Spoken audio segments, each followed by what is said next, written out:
bayan ng Porac sa lalawigan ng Pampanga ay isa si Sir Rico sa nakaranas ng problema sa kanyang fish pond kung saan siya ay namatayan ng maraming isda. Ang kanyang inaalagaan ay red tilapia o tinaguriang kingfish, kung kaya't naghanap siya ng paraan upang maisalba ang kanyang palaisdaan. Nang malaman niya ang tungkol sa atovi, ay agad niya itong sinubukan sa kanyang mga alagang tilapia. Nakita ni Sir Rico ang magandang resulta, kaya naman pinaunlakan niya kaming mabisita ang kanyang fish pond kung saan siya ay nagbahagi ng kanyang karanasan at ipinakita niya sa amin ang mga naglalakihang tilapia na kanyang na-harvest. Ano ba yung naging problema nyo dito sa fish pond before? Actually, unang-una, dahil nga ito wala namang tubig na nanggagaling sa labas. Ang isang problema dito yung oxygen ng tubig. So yung oxygen ng tubig masyadong mabilis mawala. So before namatayan po kami ng isda dito, kung po nagkausap tayo na sinabi nyo na pwede nyo lagay sa tubig, sa fish pond, and then actually inumpisahan po namin nun, then every week ginawa po namin yun. Pati po yung amoy nawala. Ng tubig? Nawala po yung amoy. Yun po yung isang pinakamagandang nakita namin dito na palagi nila sinasabi, walang amoy ang tubig ng fish pond. Actually, ang nagiging palitan lang po namin dito tulad yan, then yung excess dadalhin po namin sa palay na nakita rin po namin kung anong naging resulta sa palay. Napakaganda po na resulta.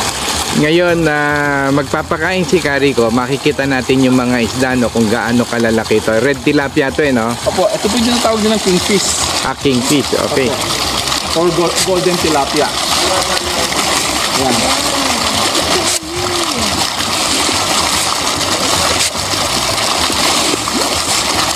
Pulo na lang, tumalon sila. Ayun, tumalon. Napaka-active po ng kanilang katawan. Ilang beses po kayo magpakain sa maghapon?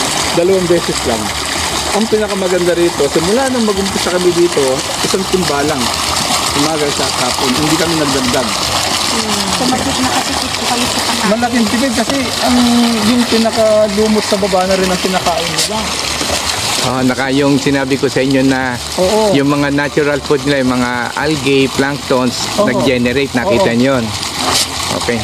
Sa tansya nyo, yung inyong alagang isda, gaano kabilis lumaki? Kasi kalimitan ngayon sabi nila yung isang palad yata o 3 fingers o 4 fingers, parang 4 months, 5 months Sa tingin nyo ba, ganun ba o mas bumilis ngayon? Sa tingin ko, bumilis. Actually, yung pumaliliit dito, hindi na rin namin ma-exacto, kasi hindi naman po kami madalas magtanggal. Kumukuha lang po kami yung pangkain. Yung pang pinakamaliit dyan, halos nag-iisang buwan pa lang, halos malaki na, halos 2 to 3 fingers na. Ganun ang bilis, Ganun sila kabilis. 2 to 3 fingers, 1 month from fingerlings, yung price, yung maliit. Opo, kasi maliliit, makikita mo doon sa sulok doon, and then eventually makikita mo, mahaba na sila. Totoo ba rin yun, nabanggit ko sa inyo na miski wag kayo maglagay ng price kasi magna-natural breeding yan, hango na lang kayo ng hango. Kumukuha lang kami. Ang ginagawa po namin dito, kung makikita yung meron kami net doon na malaki yung butas, So pag kumuha kami, yung maliliit na iiwan. Malalaki lang ang nakukuha. Kaya continuous na lang ang harvest. Po. Since 2012, hindi ako nagpalit ng fish. Okay. Yun ang maganda rito. Dati ba ilang beses kayo magpakain? Actually, simula po ang pakain namin dito, isang timbalang sa umaga, isang sa hapon. Yun lang po, kahit nung nag-start kami dito, mga nasa 900 lang, may isda.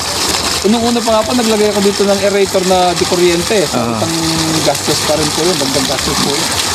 So ngayon nung naidagdag nila yung atobi, ang napansin nyo ba mas bibilis lumaki yung isda ngayon at bumigat? Sa tingin po namin, mas mabilis. Ang unang-una po dito yung lasa. Wala pong kalansa-lansa.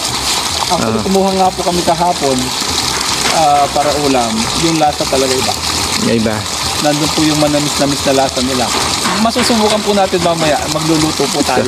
Meron po kasi yung kingfish lang sila na hindi ginamitan ng technology. Ito sa Laguna, pag pumunta ka sa mga restaurant, meron naman Kaya lang yung lasa talaga iba. Isda lang. Pwede ba natin puntahan ngayon yung inyong hinuli na isda dyan para makakita? Pwede po, sige po. Sinasabi sa inyo mga 1 month.